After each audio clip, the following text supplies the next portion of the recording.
নমস্কার বন্ধুরা, পিশাচ পর্ব অডিও স্টোরিতে আপনাদের প্রত্যেককে অনেক অনেক স্বাগত জানাই। আমি সুদর্শন।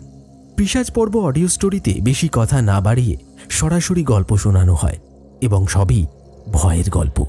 আজ আপনি শুনবেন লেখিকা পূর্বাশা চক্রবর্তীর কলমে হাড় হিম করা গ্রাম বাংলার ভয়ের গল্প প্রতাপপুরের নিশি আতঙ্ক। চলুন বেশি কথা বাড়াবো না, সরাসরি শুরু করছি আজকের গল্প। শুরু হচ্ছে প্রতাপপুরের নিশি আতঙ্ক।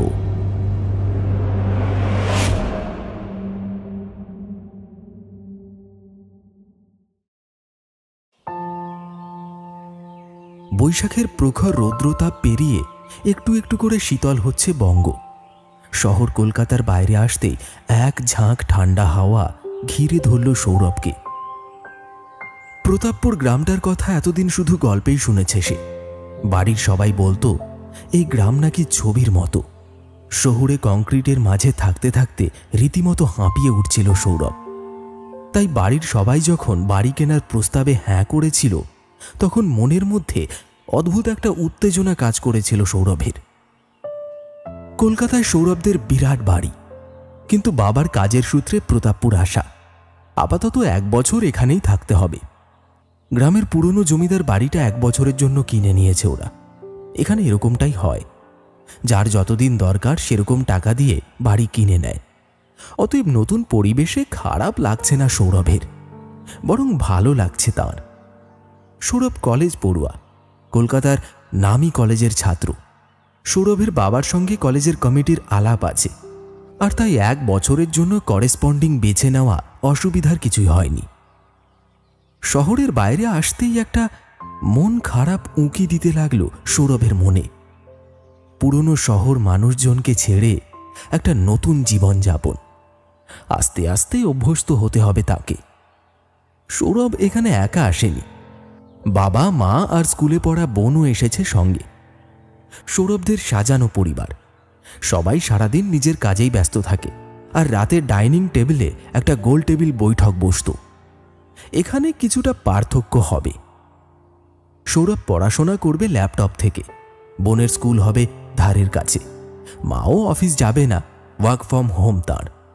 আর বাবার অফিসটা বাড়ি থেকে খুব একটা দূরে নয়। সব মিলিয়ে পুরনো জীবনকে পিছনে ফেলে আগামী 1টা বছর সম্পূর্ণ নতুনভাবে বাঁচবে সৌরভ।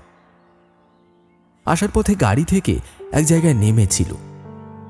মাটির বাড়ি, ঝকঝকে খোলা আকাশ, মেঠো পথ আর একটা শ্যাওলা ভরা পুকুর।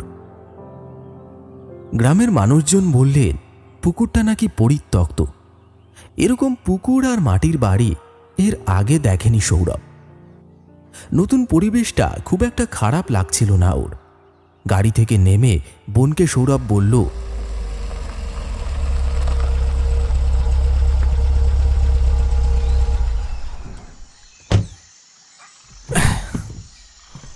জানিস তো, এই গ্রামগুলোর সাথে বিভিন্ন ইতিহাস জড়িয়ে আছে। কিছুটা মানুষ জানে আর কিছুটা জানে না। এখানকার মানুষদের বিশ্বাস খুব তীব্র। একবার জয় করে নিলে সহজে ভাঙে না, আর একবার যদি বিশ্বাস ভঙ্গ হয় না, তাহলে এই গ্রামের মানুষ কতটা ভয়ঙ্কর হতে পারে সেটা অল্প বিস্তর জানে সৌরভ। কিন্তু কিভাবে জানে?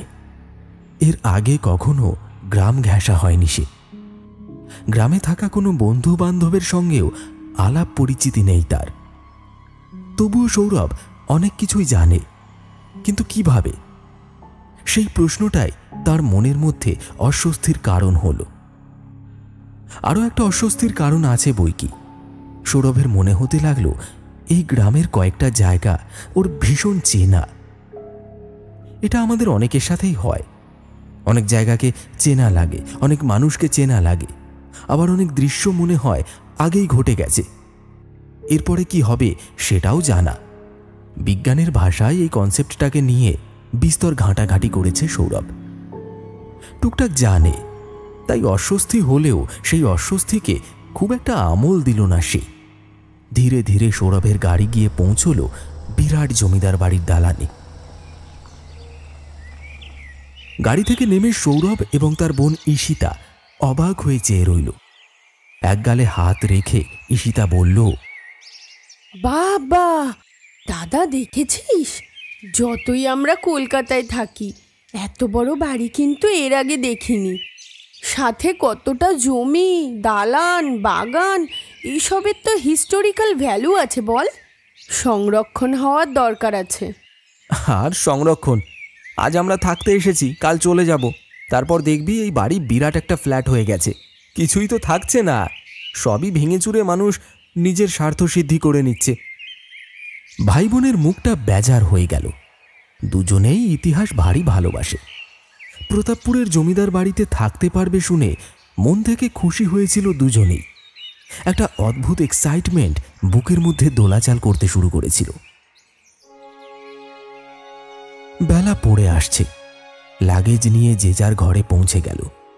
প্রত্যেকের জন্য এই বাড়িতে আলাদা আলাদা ঘর আছে, কিন্তু সেই ঘর এতটাই বড় যে একসঙ্গে কলকাতার ফ্ল্যাট বাড়ির 3টে ঘর ঢুকে যাবে। আর ছাদটা তো এতটাই বড় যেন একটা আস্ত খেলার মাঠ। বাড়ির অন্যান্য ঘরগুলো তালা বন্ধ আছে, নতুন ভাড়াটে এলে খুলে দেওয়া হবে। সৌরভরা 6টা ঘর নিয়েছে। 3টে ঘরে থাকবে একটা ওদের গেস্ট রুম, একটা ডাইনিং আর একটা স্টোর রুম। আর এর সাথে একটা বারান্দাও আছে, ছোট ছোট ফুলের গাছ দিয়ে সাজানো। কেয়ারটেকার বেশ কর্মপটু। হলিউডের ভূতের গল্পের মতো এখানকার ঘরগুলোতে ধুলো নেই, ঝকঝকে তকতকে। আর উঠোন, বাগান সবটাই বাহারি ফুল আর পাতার গাছে সাজানো। এমন একটা বাড়িতে থাকা যে কখনো সম্ভব হবে সেটা জানতই না সৌরভ। নিজের ঘরে এসে জানালাটা খুলে বাইরের দিকে তাকিয়ে রইল সে। আবার মনের মধ্যে উঁকি দিচ্ছে সেই অস্বস্তিটা। বাইরের দিকে তাকিয়ে সৌরভ বলে উঠল, এই গ্রামে আসার পর থেকে কেমন একটা অদ্ভুত অস্বস্তি হচ্ছে।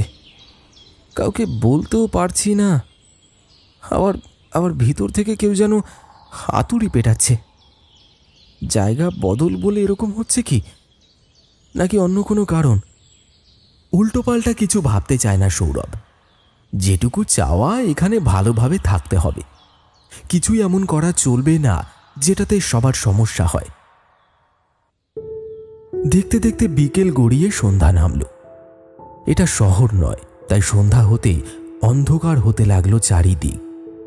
নিঝুম নিস্তব্ধতা গ্রাস করতে লাগলো প্রতাপপুরের জমিদার বাড়িকে।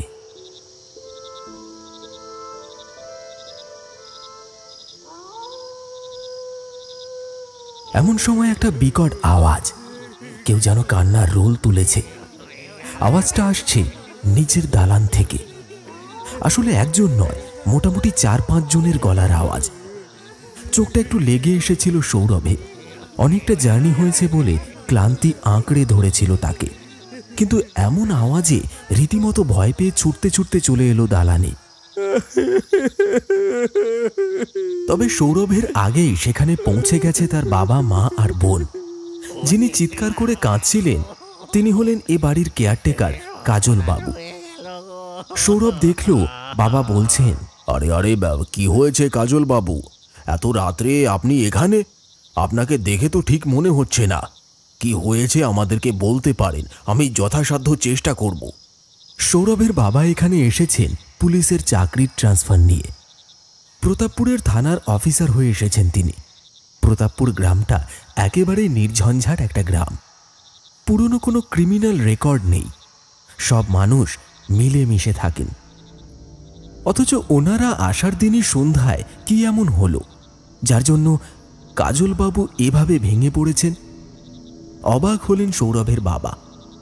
স্বাভাবিকভাবেই প্রশ্ন করলেন তিনি। অপরদিকে কাজলবাবু এখনো ফুঁপিয়ে ফুঁপিয়ে কেঁদে চলেছেন। সৌরভের বাবার প্রশ্নে মুখটা তুলে তাকালেন তিনি। তারপর ধরা ধরা গলায় বললেন, আমার মেয়েটার মাত্র 7 বছর বয়স। ওই আমার জীবন, ওই আমার সব। ওর মা তো ওর জন্মের পরেই অন্যজনের সঙ্গে বিয়া কইরা সংসার করছে। আমি আর আমার ভাইয়াটা একসাথেই থাকি। বাড়িটার পিসি থায় ওর সঙ্গে। শান্তশিষ্ট ভাইয়াটা আমার বাইরে যায় না কখনো। অথচ আজ সন্ধ্যা থেকে মেয়েটার কোনো খোঁজ নাই। আমরা গরিব মানুষ, জানি না কি করা উচিত। আপনি এই গ্রামের বড় বাবু হয়ে আইছেন, তাই আপনার কাছে আইলাম। আমার মেয়েটারে খুঁজা দেবেন, আমার মেয়েটারে একটু খুঁজা দেবেন। হাত জোর করে ফুঁপিয়ে উঠলেন কাজল বাবু। পাশে দাঁড়িয়ে রয়েছেন ওনার বোন অর্থাৎ নিখোঁজ শিশুর পিসি। আর একটু দূরেই রয়েছে প্রতিবেশীরা। সৌরভের বাবা ঘরে নিয়ে গিয়ে বসালেন ওনাদের। জেরায় এটুকু তথ্য উঠে এলো, শিশুটির পিসি বাড়িতেই ছিল। দুপুরের দিকে চোখটা একটু লেগে আসে, তারপর ঘুম থেকে উঠে মেয়েটার কোনো খোঁজ পাচ্ছে না কেউ। ভীষণভাবে ভেঙে পড়েছেন ওনারা। কি করবেন না কিচ্ছু বুঝে উঠতে পারছেন না। সৌরভের বাবা আশ্বাস দিলেন যে ওই দিন রাতেই তিনি বেরোবেন শিশুটির খোঁজের উদ্দেশ্যে, একদম দেরি করা যাবে না। তৎক্ষণাৎ থানায় ফোন করে তিনি ফোর্স ডেকে আনলেন, তারপর রেডি হয়ে বেরিয়ে গেলেন। রাত আরো গভীর হল। অধীর আগ্রহে প্রহর কাটাচ্ছে সৌরভ, ঈশিতা এবং তাদের মা। বারবার ঘড়ির দিকে তাকাচ্ছেন তারা। সৌরভের মা বললেন, এখানে নেটওয়ার্ক কাজ করে না, না হলে একবার ফোন করে দেখলে হতো মেয়েটার খোঁজ পাওয়া গেল নাকি। কাজলবাবু এবং প্রতিবেশীরা সৌরভের বাবার সঙ্গে গিয়েছেন। অতএব বাড়িতে 3 জন সদস্য। গায়ে কাঁটা দেওয়া একটা সন্ধ্যা কাটছে। ঠিক এমন সময় সৌরভের মায়ের ফোনটা বেজে উঠল। তাড়াতাড়ি করে কলটা রিসিভ করে উনি কানে লাগালেন, তারপর বললেন, হ্যাঁ হ্যালো, হ্যাঁ বলো, খুঁজে পেলে মেয়েটাকে? ওপাশ থেকে একটা উত্তর এলো। তবে সৌরভ আর ঈশিতা দুজনের কেউই কিছু শুনতে পেল না। 2 একবার ঘাড় নেড়ে ফোনটা রেখে দিলেন তিনি। সৌরভ বলল, বাবা ফোন করেছিল? কি বলল? পাওয়া গেছে মেয়েটাকে? সোফায় বসে পড়লেন সৌরভের মা। তারপর মুখ তুলে বললেন, হ্যাঁ পাওয়া গেছে। কিন্তু? কিসের কিন্তু মা? 7 বছরের মেয়েটাকে পাওয়া গেছে ওই শ্যাওলা পুকুরটাতে। ফুটফুটে মেয়েটা মৃত। কাজলবাবু ভেঙে পড়েছেন, আর ওনার বোনও। কি করবেন বুঝতে পারছেন না। তোদের বাবা ফিরছে, কিছু ডকুমেন্টের কাজ আছে, সেসব সেরে। সৌরভ আর ঈশিতা কোনো কথা বলল না। এরকম পরিস্থিতিতে কোনো কথা বলা মানায় না। ধীরে ধীরে যে যার ঘরের দিকে চলে গেল। অদ্ভুত একটা মন খারাপ ঘিরে ধরল প্রতাপপুরকে। আজ পর্যন্ত এই গ্রামে একটা খুন বা ডাকাতি বা অন্যায়ের কাজ হয়নি। ছোট্ট ফুটফুটে মেয়েটার কে এমন শত্রু হতে পারে যে শ্বাসরোধ করে পুকুরে ফেলে দিতে হলো? শরীরে অনেক কাটা ছেঁড়া, মানতে ইচ্ছে না করলেও মানতে হবে, মেয়েটার অঙ্গ প্রত্যঙ্গ পাচার করা হয়েছে। বাড়িতে ফিরে বিধ্বস্ত গলায় বললেন সৌরভের বাবা। ঘর থেকে সবটাই কানে গিয়েছে 2 ভাই বোনের। সারা রাত ঘুম হবে কিনা সন্দেহ আছে। জানালার ধারে একদৃষ্টে তাকিয়ে রইল সৌরভ। মনের মধ্যে অস্বস্তিটা আবার বাড়ছে। চোখ বুজল সৌরভ। জানালার ধারে মেঝেতে বসে কখন যেন ঘুমিয়ে পড়ল সে।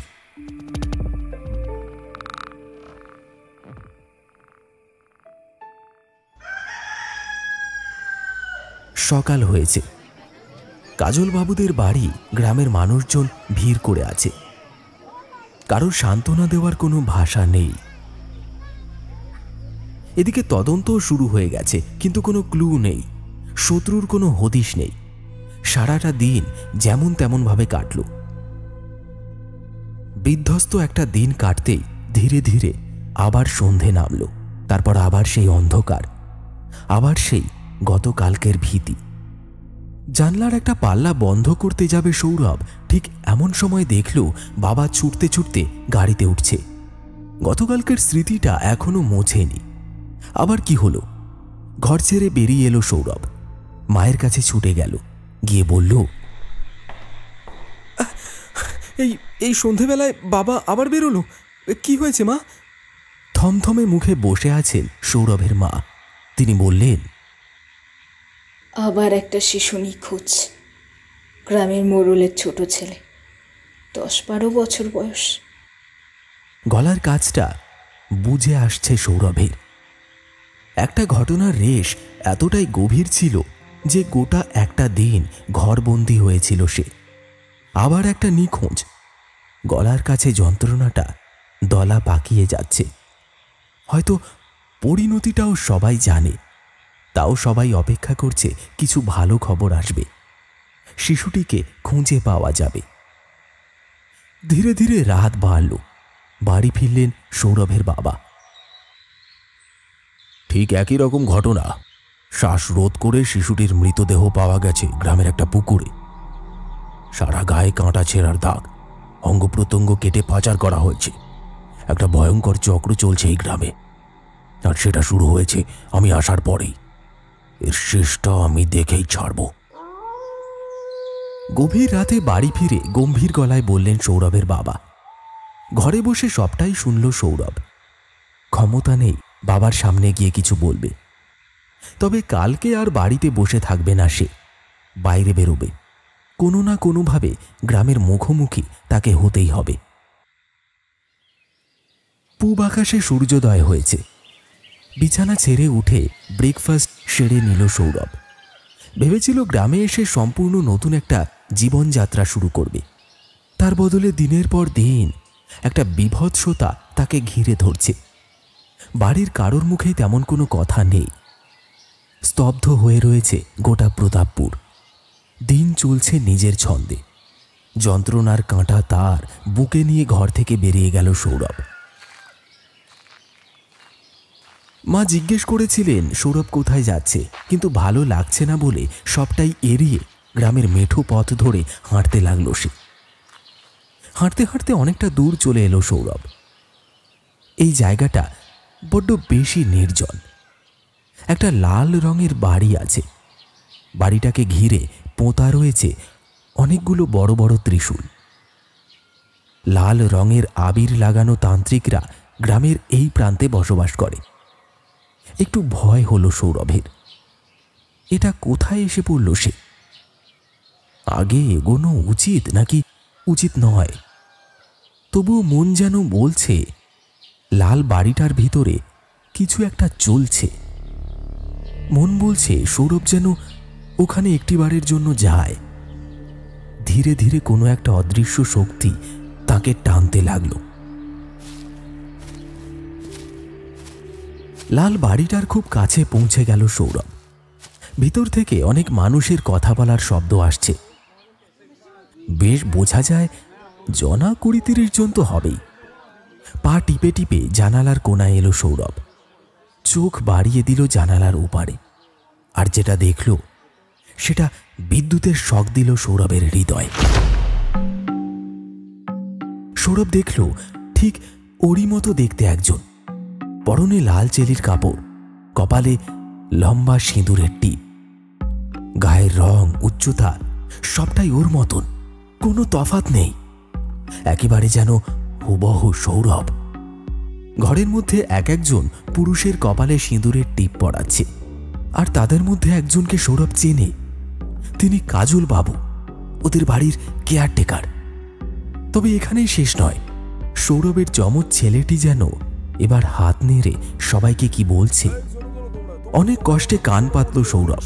সে বুঝতে পারল ওই ঘরের ভিতর খুব সন্তর্পণে একটা মৃত্যু ছক আঁকা হচ্ছে। পরিকল্পনা হচ্ছে সেদিন রাতে কোন শিশুটিকে তোলা হবে, তারপর অজ্ঞান করে অঙ্গ প্রত্যঙ্গ কেটে বিক্রি করা হবে। শিউরে উঠল সৌরভ। কিভাবে আটকাবে সে জানে না। সৌরভের মতো দেখতে ছেলেটি বা কে, সেটাও সে জানে না। প্রশ্নের পর প্রশ্ন মাথায় ভিড় করতে থাকল। ঠিক এমন সময় ভারী একটা কিছু এসে পড়ল তার ঘাড়ের কাছে। ধরা পড়ে গেছে সৌরভ। আজকের মৃত্যু ছক তাকে ঘিরেই আঁকা। সৌরভের মাথার পিছনে এসে দাঁড়িয়েছে কাজল বাবু। ঠোঁটের কোনায় একটা বাঁকা হাসি। পা অসাড় হয়ে এলো সৌরভের। লুটিয়ে পড়ল প্রতাপপুরের মাটিতে। চোখের সামনে সবটা অন্ধকার হয়ে গেল। মনে হলো সে মৃত্যুর কোলে ঢলে পড়ছে।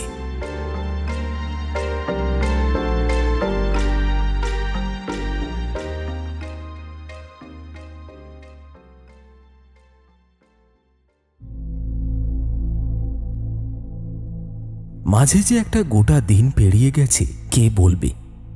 মাথায় একটুও আঘাত নেই সৌরভের, হাসি খুশি হয়ে ঘোরাফেরা করছে ঘরে। মাঝের দুদিন কোনো নিখোঁজের ঘটনা শোনা যায়নি। তার আগের দিন কি হয়েছিল সেসব নিয়ে ভাবছে না সৌরভ, তবে একটা আশঙ্কা বুকের ভেতর দামামা বাজাচ্ছে। কি যেন একটা হবে মনে হচ্ছে, ভালো কিছু, জানে না সৌরভ। মায়ের কাছে ছুটে গেল সে, একটু মন ভারটা কমেছে সবার। কাজল কাকুর সঙ্গে পরশুদিন বাড়ি ফিরেছিল সৌরভ। বাড়ির সবাই তাকে সুস্থ করে তুলেছে। পুরনো কথা ভাবতে নারাজ সে। ধুর, কি হবে ভেবে, সব ঠিক হয়ে যাচ্ছে এটাই ভালো লাগছে। কাজল কাকু কঠিনভাবে নিষেধ করেছে একটিও কথা যেন বাইরে না বেরোয়, তাহলে ঘোর বিপদ। কিন্তু ওই ছেলেটা, আশ্চর্য রকমের মিল সৌরভের সঙ্গে। কাজল কাকুকে জিজ্ঞেস করেছিল সৌরভ, উত্তর এসেছিল সে জানে না। সৌরভেরও আর ভালো লাগছে না।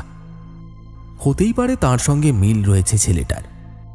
বাকি যা যা সে দেখেছে সেগুলো নিয়েও ভাবনা ছেড়ে দিয়েছে। যা খুশি করুক গে, ইচ্ছে করছে না ভাবতে। ওরা আসার আগে এই গ্রামে কি কি হয়েছিল এবার সেটা একটু জানতে হবে।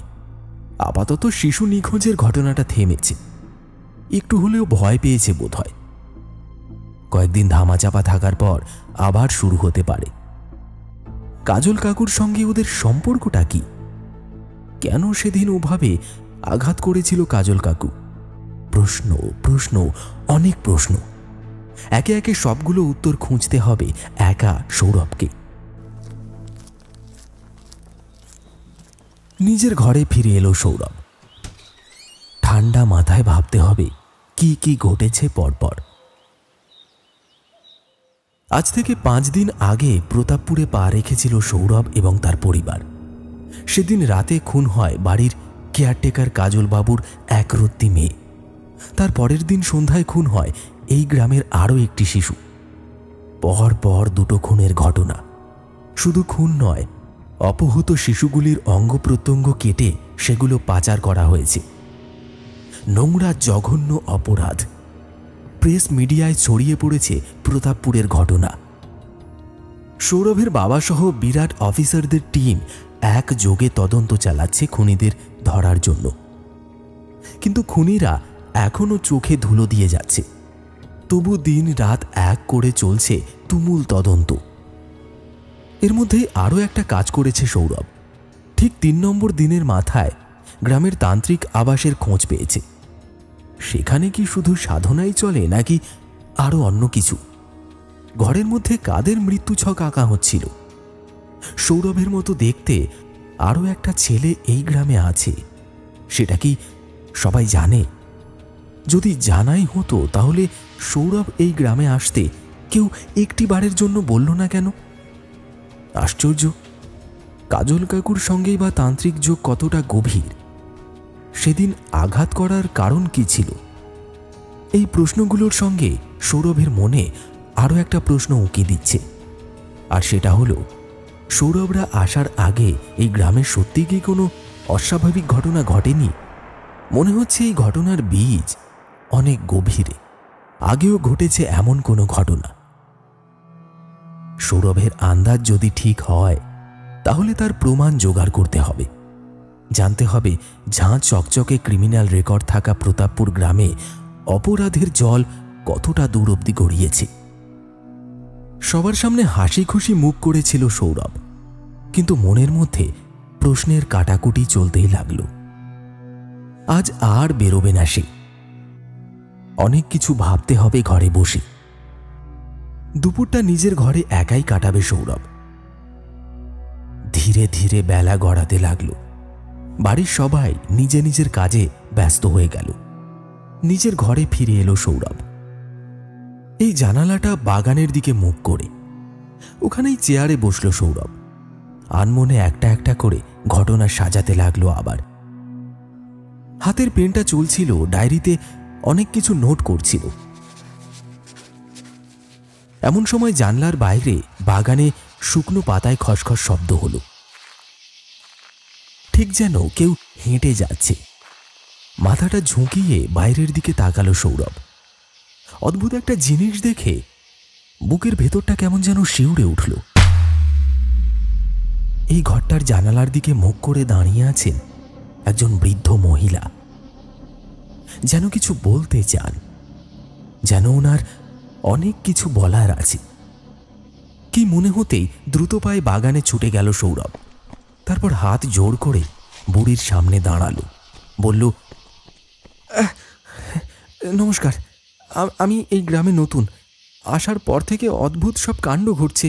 আমি জানি না আপনি এই গ্রামের বাসিন্দা নাকি, তবে যদি আপনার কিছু বলার থাকে তাহলে আমায় নির্দ্বিধায় বলতে পারেন। সৌরভের কথা শুনে বৃদ্ধার ঠোঁটের কোণে এক চিলতে হাসি ফুটে উঠল। বৃদ্ধা সৌরভের গালে আদর করে বলল, ঠিক আগের মতো একই রকম। সৌরভ ঠিক বুঝল না। বৃদ্ধা বলে চলল, তুই আসার অনেক আগেই প্রতাপপুরের বাড়িতে জন্ম মৃত্যুর খেলা চলছে। মরে যাওয়া মানুষ আবার ফিরে আসে, বেঁচে যাওয়া মানুষ আবার মরে যায়। এই বাগানেই পোতা আছে তোর পচা গলা দেহ।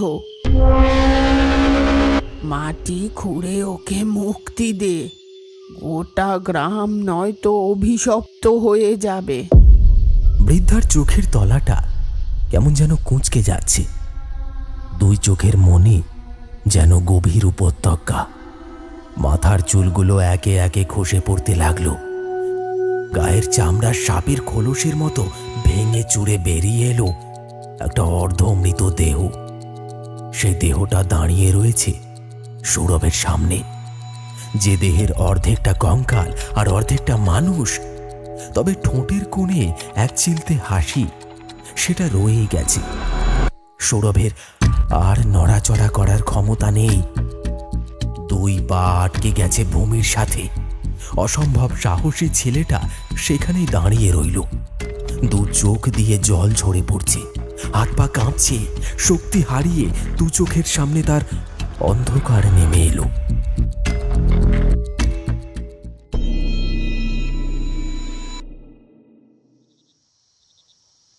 চোখ মেলে তাকালো সৌরভ।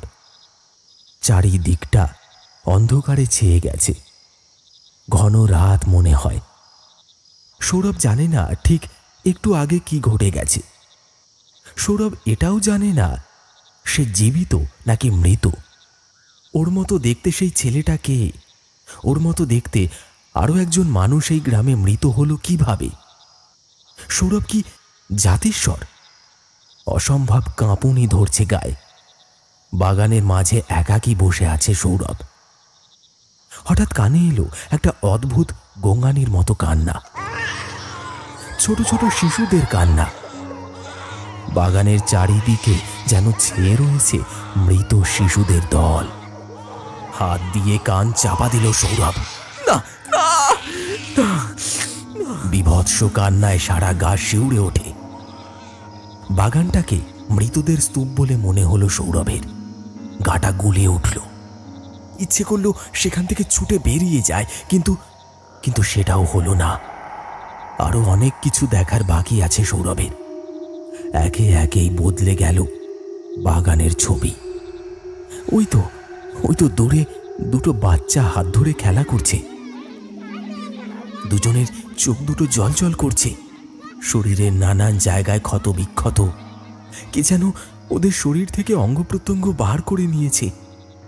দুটো বাচ্চা ছাড়াও একটা লাল চেলি পড়া ছেলে বাগানের মাঝে বাবু হয়ে বসে আছে। বাচ্চাগুলো ছুটে এলো ছেলেটার কাছে। একটা একটা করে শরীরের অংশগুলো খসে পড়তে লাগলো। কাপালিকের মতো সাজা ছেলেটা উঠে দাঁড়ালো। অমনি বুকের রক্ত হিম হয়ে গেল সৌরভের। সৌরভের মতো দেখতে, ওর মতো গলা ওর যমজ ছেলেটা বাগানের মাঝে বসে উবু হয়ে মাটি খুঁড়তে লাগলো। খুঁড়তে খুঁড়তে বেরিয়ে এলো একটা কঙ্কাল দেহ। কঙ্কালটাকে দুই হাত দিয়ে জড়িয়ে ধরল ছেলেটা। তারপর যেটা হলো সেটা স্বপ্নেও কল্পনা করতে পারেনি সৌরভ। ছেলেটা একটা রক্তের ফোঁটা পড়ল নিজের কপালে, আর একটা ফোঁটা পরিয়ে দিল সেই কঙ্কালটার কপালে।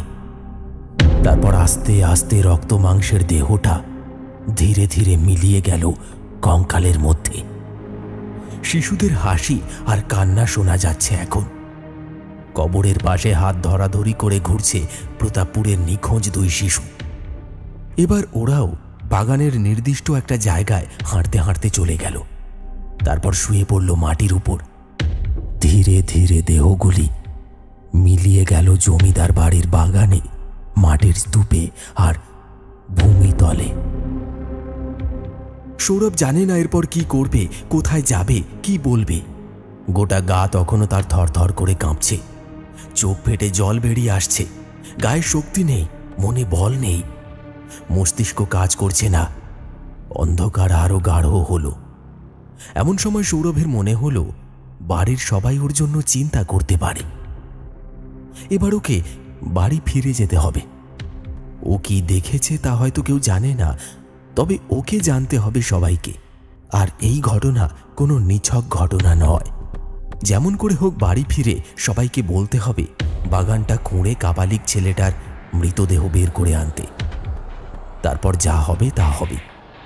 ঘটনাটার একটা শেষ দেখে তবেই ছাড়বে সৌরভ। ভাবতে না ভাবতেই বাড়ির উদ্দেশ্যে ছুটে গেল সে। অন্ধকারের পথ হাতড়ে সদর দরজা দিয়ে ছুটে ভিতরে চলে গেল। বাবা, মা, ঈশিতা সবাইকে চিৎকার করে ডাকতে লাগলো সৌরভ। বাবা, মা, ঈশিতা, বাইরে বাইরে এসো, সবাই বাইরে এসো। তার ডাকে সবাই চলে এলো বাইরে। সবার চোখে মুখে একটা চিন্তার ছাপ। মা এগিয়ে এসে জড়িয়ে ধরল, তারপর বলল, কোথায় ছিলি তুই বাবু? ভয়ে আমাদের কি অবস্থা হয়েছিল জানিস তুই? এই গ্রামে একদম একা একা ঘুরবি না। কাজল কাকু এসেছিল, বলল তুই নাকি সেদিনকে তান্ত্রিকদের ডেরায় গিয়েছিলি। সেখানে লুকিয়ে চড়িয়ে কী সব দেখছিলি? পাগল হয়ে গেছিস? রহস্য সমাধান করবি? তুই জানিস এই গ্রামে কি চলছে আর কি চলে? এক ঝটকায় থমকে গেল সৌরভ। এ কি বলছে মা? সৌরভ বলল, কি কি কি চলে মা এই গ্রামে? তুমি সব জানো? হ্যাঁ জানি, আমি সবটা জানি। শুধু আমি না, আমরা সবটা জানি। আমাদের এখানে আসার একটা কারণ আছে সৌরভ। আমরা এমনি এমনি এখানে আসিনি। এবার আরো অবাক হওয়ার পালা সৌরভের। কি বলছে মা এসব? আলাদা কারণ আছে এই গ্রামে আসার? এতদিন সৌরভের চোখের আড়ালে এসব তবে কি হচ্ছিল? তাহলে কি সবাই সবটা জানে আর একা সৌরভ কিচ্ছু জানে না? মাথার ভেতরটা ব্যথা করছে সৌরভের। মায়ের কাছে গিয়ে সৌরভ বলল, আমাকে সবটা বলো মা। আমি যা দেখেছি আর যা জানি, দেখি তার সঙ্গে তোমাদের জানার কোনো মিল আছে নাকি। 2 শিশু আর একটা আমার মতো মানুষ এই গ্রামে অন্যায়ভাবে মারা গেছে। ওই তো বাগানে রয়েছে আমার যমজ মানুষটার মৃতদেহ। তোমরা বুঝি জানো এসব? সৌরভের কথা শুনে ধপ করে বসে পড়লেন মা। এগিয়ে এলেন সৌরভের বাবা, বললেন, হ্যাঁ, তোর যমজ, তোর বড় দাদা। একই দিনে জন্মেছিস তোরা। ছোটবেলায় হঠাৎ একদিন নিখোঁজ হয়ে গেল। আমরা জানতাম না কিছুই। তুইও আমাদের মধ্যে বড় হয়ে উঠলি। অনেকদিন পর একটা খবর দেখলাম খবরের কাগজের পাতায়। কাপালিকের রহস্য মৃত্যু। তোর মতো দেখতে হুবহু তোর চেহারা। তোর দাদা। এই গ্রামে অন্যায়ভাবে মারা হয়েছিল তাকে। এই দোষে মারা হয়েছিল যে সে নাকি এই গ্রামের ছোট ছোট শিশুদের অর্গান বিক্রি করছে। একদিন রাতে ও যেখানে থাকতো সেখানে গ্রামবাসীরা হামলা করে। গভীর রাতে গোটা গ্রামের মানুষ হামলা করে পিটিয়ে মেরে ফেলল ছেলেটাকে। আর যারা আটকাতে গেল তাদের শাসানো হলো। সত্যি করে তাদের শিশুদের অর্গান বিক্রি করে দেওয়া হবে। গ্রামবাসীদের মধ্যে 2 জন প্রেসে গোটা ঘটনাটা জানিয়েছিল। সেসব কথা খবরের কাগজে ছাপা হয়নি। আমি পুলিশে আছি, আমার পক্ষে জানা তো অসম্ভব নয়। আমার কাছেও পরিষ্কার হয়ে গেল ঠিক কি কি ঘটেছে প্রতাপপুরে। ছোটবেলা থেকেই গ্রামটাকে চিনতাম আমরা। আমাদের এক আত্মীয়র বাড়ি ছিল এখানে। তো ঠাকুমা তোকে এই গ্রামের অনেক গল্প শুনিয়েছে। আর সেই আত্মীয় আমার ছেলেটাকে তান্ত্রিক বানিয়ে দিল। শুধু তাই নয়, সে সবাইকে রটিয়েছিল যে তান্ত্রিক ছেলেটা আমার গ্রামের শিশুদের মেরে তাদের দেহের অঙ্গ প্রত্যঙ্গ বাইরে বিক্রি করে দেবে। ওর শরীরে আমার রক্ত বইছে। এতটা নীচ বিভৎস ও হতেই পারে না। সৎপথেই ছিল, যেভাবে বড় হয়েছে সেই পথ ধরেই সাধনা করছিল। ধীরে ধীরে ভণ্ড তান্ত্রিকের বদলে একজন সাধনা গুরু হয়ে উঠেছিল বোধহয়, তাই ওকে বাঁচতে দেওয়া হলো না।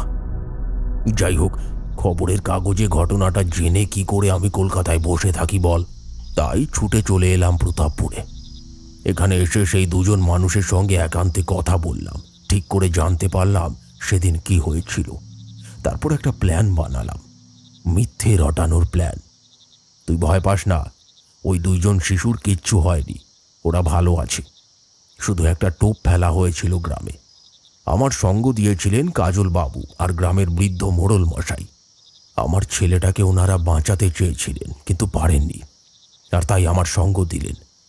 এখানে আসার পর থেকে যা যা দেখেছিস সবটা আমাদের প্ল্যান মতো সাজানো। ওই দুজন শিশু পুলিশের পাহারায় আছে, বেশ আনন্দে আছে, আর অপরাধী ধরা পড়েছে জালে। এরপরে প্রশ্ন করল সৌরভ, আমি সেদিন যা দেখেছি, আমার দাদার মতো যাকে দেখতে, সে কে ছিল? আমায় ওই দিন আঘাত করেছিল কেন কাজলবাবু তবে? এবারে মুখ খুললেন সৌরভের মা। তুই যাকে দেখেছিলি সেটা মেকআপের কামাল। উনি একজন থিয়েটার অভিনেতা, কলকাতা থেকে এসেছেন। মেকআপ করে ঠিক তোর দাদার মতো সাজানো হয়েছিল। তুই সাইড ফেস দেখেছিলি, তাই ঠিক মতো চিনতে পারিসনি। সামনে থেকে দেখলে বুঝতে পারতিস মেকআপ আর আসলের পার্থক্য। ওই দিন ওই তান্ত্রিককে গ্রেপ্তার করা হয়েছে। তোকে কাজলবাবু আঘাত করেছিল যাতে এত কষ্টে গড়ে তোলা প্ল্যানটা তোর জন্য ভেস্তে না যায়। ওই দিন তুই আমাদের না জানিয়ে ওখানে পৌঁছে গিয়েছিলি, আর সেদিনই আমাদের ভণ্ডতান্ত্রিক আত্মীয় যবনিকা পতন হয়েছে। হাতে নাতে গ্রেফতার করা হয়েছে তাকে। গ্রামের দুজন শিশু আগামীকাল ফিরে আসবে, আর এতদিন গ্রামের মানুষ যে ভয়টার মধ্যে ছিল সেটাই ওদের শাস্তি। আমরা জানি না তুই এতক্ষণ কোথায় ছিলি। এই একটু আগে তোর বাবা ফিরেছেন। উনি গ্রামের মানুষদের সমস্ত সত্যি বলে দিয়েছেন। তোর দাদাকে হয়তো ফেরানো সম্ভব নয়, কিন্তু মানুষগুলোর চোখ খুলেছে। অন্ধবিশ্বাসে আর ভরসা না করে এবার বিচার বিবেচনা করে সবটা দেখবে না ওনারা। তোর দাদাকে আমরা অনেক কাল আগেই হারিয়েছিলাম। একটা সুপ্ত আশা ছিল হয়তো, সেটা আর নেই। তোদের দুই ভাই বোনকে নিয়ে আমরা এবার কলকাতা ফিরে যাব। অপরাধী শাস্তি পেয়েছে, ভুল ভেঙেছে মানুষদের, এটাই আমার কাছে সবটুকু।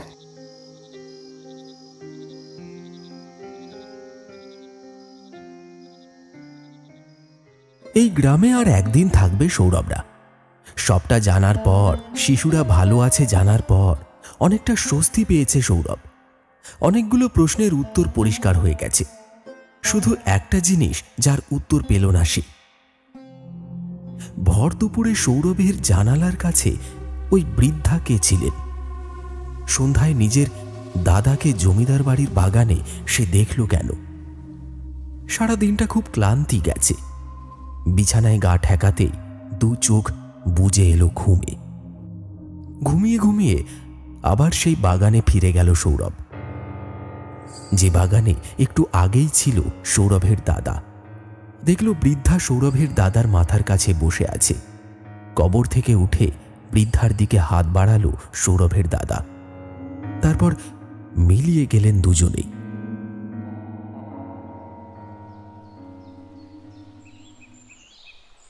সকালবেলা ঘুম ভাঙতেই বাবার কাছে ছুটে গেল সৌরভ। জিজ্ঞেস করল, আচ্ছা বাবা, সেদিন রাতে দাদার সঙ্গে আর কি কেউ ছিল যাকে ওই গ্রামবাসীরা পিটিয়ে মেরেছিল? কাজল বাবুর কাছ থেকে শুনেছি তো দাদা এই গ্রামের এক বুড়িমাকে খুব ভালোবাসত। ওনার কেউ ছিল না। তো দাদার সঙ্গে সেদিন রাতে উনি জমিদার বাড়িতে ঘুমিয়েছিলেন। তো দাদাকে বাঁচাতে চেয়েছিলেন উনি, কিন্তু পারেননি। তোর দাদার সঙ্গে ওনাকেও। সমস্ত প্রশ্নের উত্তর পেয়েছে সৌরভ। এবার বাড়ি ফেরার পালা। ব্যাগপত্র গুছিয়ে বাইরে এসে দাঁড়ালো সে। বাড়ি ফেরার আগে চোখ ভরে দেখে নিল প্রতাপপুরকে। এই গ্রামের আকাশে বাতাসে মিশে আছে তার রক্তের সম্পর্ক, তার আপন দাদা। একটা অভিশপ্ত কাহিনী, গভীর অপরাধ, অন্ধবিশ্বাস, ভালোবাসা আর স্নেহ। বছর বছর ধরে এই সব কিছুকে বুকে ধরে প্রতাপপুর সাক্ষী থেকেছে জন্ম মৃত্যুর খেলার।